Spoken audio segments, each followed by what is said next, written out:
भक्ति कितने प्रकार की होती है? निरंकारी विचार।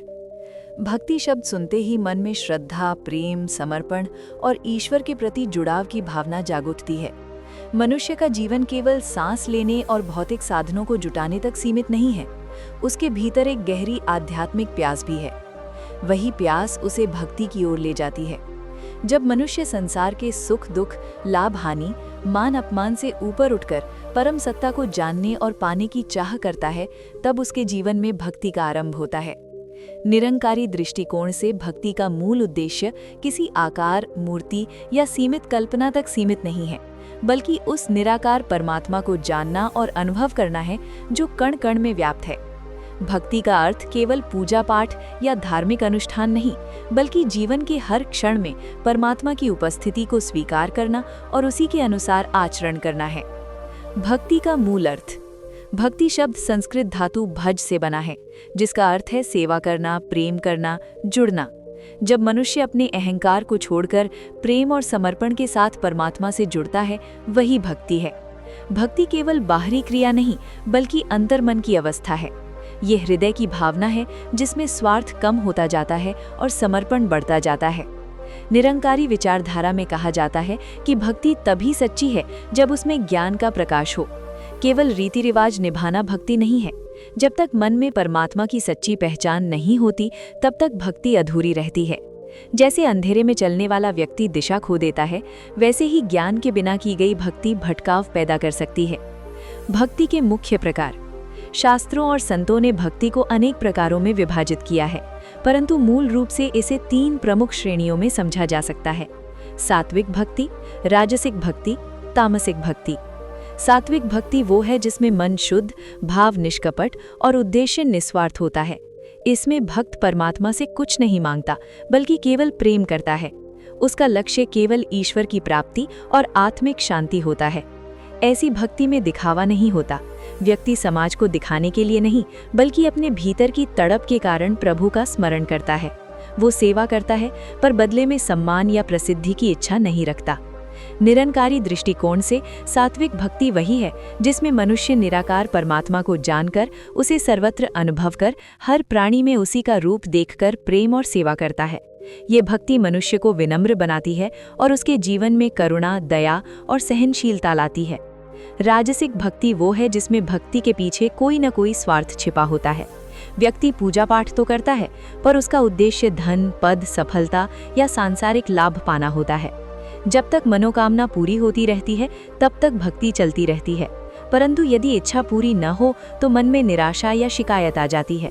ऐसी भक्ति स्थायी नहीं होती, क्योंकि इसका आधार प्रेम नहीं, बल्कि अपेक्षा होती है। निरंकारी विचार में कहा जाता है कि जब तक भक्ति में सौदेबाजी है, तब तक सच्चा आनंद नहीं मिल सकता। परमात्मा कोई व्यापारी नहीं है कि हम कुछ दें और बदले में कुछ ले लें। सच्ची भक्ति में मांग नहीं, धन्यवाद होता है। तामसिक भक्ति अज्ञान और भय से उत्पन्न होती है। इसमें व्यक्ति किसी डर, अंधविश्वास या दबाव के कारण पूजा करता है। वो सोचता है कि यदि उसने कुछ विशेष अनुष्ठान नहीं किया तो कोई अनिष्ट हो जाएगा। इस प्रकार की भक्ति में प्रेम नहीं, बल्कि भय प्रमुख होता है। कभी कभी लोग दूसरों को हानि पहुंचाने के उद्देश्य से भी ईश्वर का नाम लेते हैं, जो भक्ति का विकृत रूप है। निरंकारी दृष्टिकोण में स्पष्ट कहा जाता है कि जहाँ भय है वहाँ प्रेम नहीं, और जहाँ प्रेम नहीं वहाँ भक्ति नहीं। सच्ची भक्ति में विश्वास और आत्मीयता होती है, डर नहीं। नवधा भक्ति। भारतीय आध्यात्मिक परंपरा में नवधा भक्ति का भी उल्लेख मिलता है। इसका अर्थ है भक्ति के 9 रूप: श्रवण, कीर्तन, स्मरण, पाद सेवन, अर्चन, वंदन, दास्य, सख्य और आत्मनिवेदन अर्थात पूर्ण समर्पण। इन सभी रूपों का सार यही है कि मनुष्य का मन परमात्मा में स्थिर हो जाए। निरंकारी मत में भी सेवा, सत्संग और सुमिरन को बहुत महत्व दिया जाता है, जो नवधा भक्ति के ही रूप हैं। ज्ञान युक्त भक्ति। निरंकारी विचारधारा का मूल संदेश है कि पहले परमात्मा को जानो, फिर उसकी भक्ति करो। जब तक निराकार परमात्मा का बोध नहीं होता, तब तक भक्ति अधूरी है।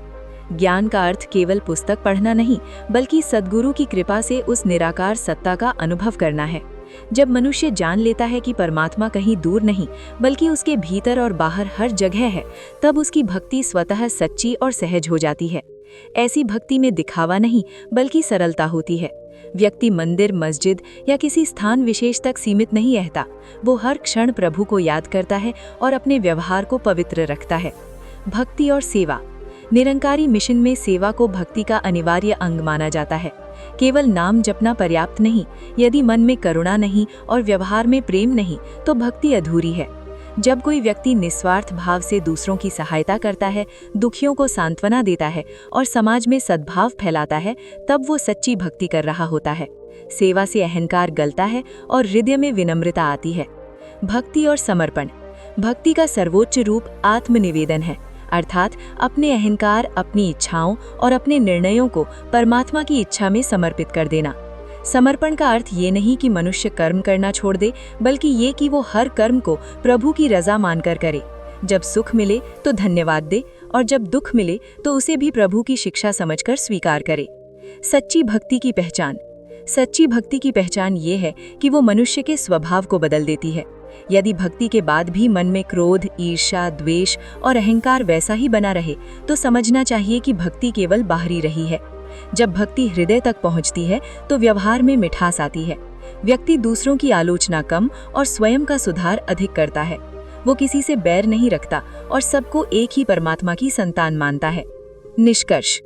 भक्ति अनेक प्रकार की हो सकती है, सात्विक, राजसिक, तामसिक, नवधा भक्ति आदि, परंतु इन सब का सार एक ही है, परमात्मा से प्रेम और जुड़ाव।